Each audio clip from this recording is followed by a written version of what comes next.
Elliot Grayson had it all: power, money, looks, and a surname that opened every door in America's corporate world. At just 32, he had become the youngest CEO in Grayson International's history, a legacy company rooted in old wealth, high expectations, and elite social circles. Standing at 6 feet 3 inches, with sharp cheekbones, piercing gray eyes, and a calm demeanor that screamed control, Elliot wasn't just a businessman, he was a brand. Women from Manhattan to Milan threw themselves at his feet: socialites, actresses, heiresses. But Elliot, he never flinched. Not once. Before we continue, please like this video, hit that subscribe button, turn on your notification bell to get notified for more, share to friends. Where are you watching from? Please tell us in the comments. We love seeing how far our story goes. No one really knew why he kept to himself. Rumors swirled. Some said he had a heartbreak in college, others said he was married in secret, or maybe he only dated women of a certain class. Truth was, Elliot didn't trust anyone. In his world, love was just another deal waiting to be broken. That was until a twist of fate landed him in a part of Brooklyn he'd never intended to visit.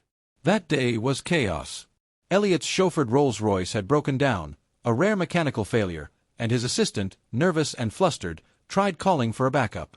But the neighborhood was unfamiliar, crowded, and loud, far from the pristine, polished uptown streets he was used to.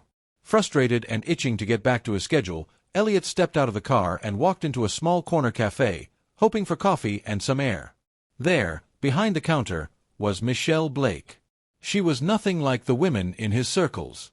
Dark skin, natural curls tucked beneath a faded scarf, her apron splattered from hours of real work. Her hands were moving fast, preparing lattes, ringing up customers, smiling despite the noise. Something about her drew him in. Maybe it was her focus, maybe her eyes, warm, honest, and piercing. When she finally looked at him, their eyes locked for a brief second. She didn't blush, she didn't giggle, she didn't even recognize him. "Next in line," she called out, wiping her hands. Elliot, momentarily caught off guard, stepped forward. "Coffee. Black. No sugar." "Got it," she nodded, not even asking for his name. Within seconds, she passed him the cup and moved on to the next customer like he was anyone else. For the first time in years, Elliot felt invisible, and oddly, he liked it. He stayed for a moment, sipping bitter coffee and watching her. Something tugged at him, something he couldn't explain. As he left, he turned to get one last glance, and caught her laughing with a boy in a school uniform. Her brother, he would later learn. The next morning, Elliot showed up again. This time, in a hoodie and jeans, ditching the suit. He ordered the same thing. She served him with the same straight face. By the end of the week, he knew her name. Michelle. 24. Leaves with her younger brother, Malik. Lost her mom 2 years ago. Working 2 jobs. Studying online at night. She was fighting for her future, not waiting for a man to build it for her. Still, she had no clue who he was. Or maybe she did, and didn't care. On the 10th visit, Michelle finally asked, "You're not from around here, are you?" "No," he admitted. "You don't talk much," Michelle said while serving him his usual. Let's just say I listen better," Elliot jokingly said. That made her smile. Just a flicker, but it was enough to shake his world.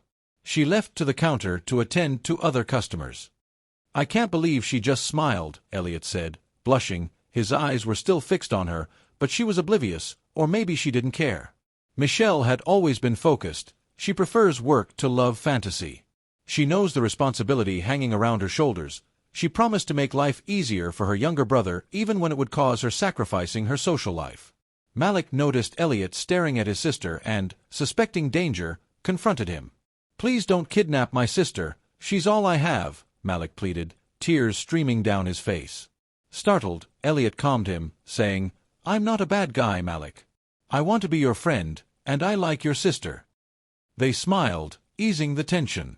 Michelle, curious, approached and apologized for the misunderstanding. Elliot reassured her, hinting at future friendship, and left with a smile. Soon, Elliot was rearranging meetings to show up at the cafe. He started bringing pastries for Malik. He offered to tutor him in math, something he hadn't done in years. Slowly, walls crumbled.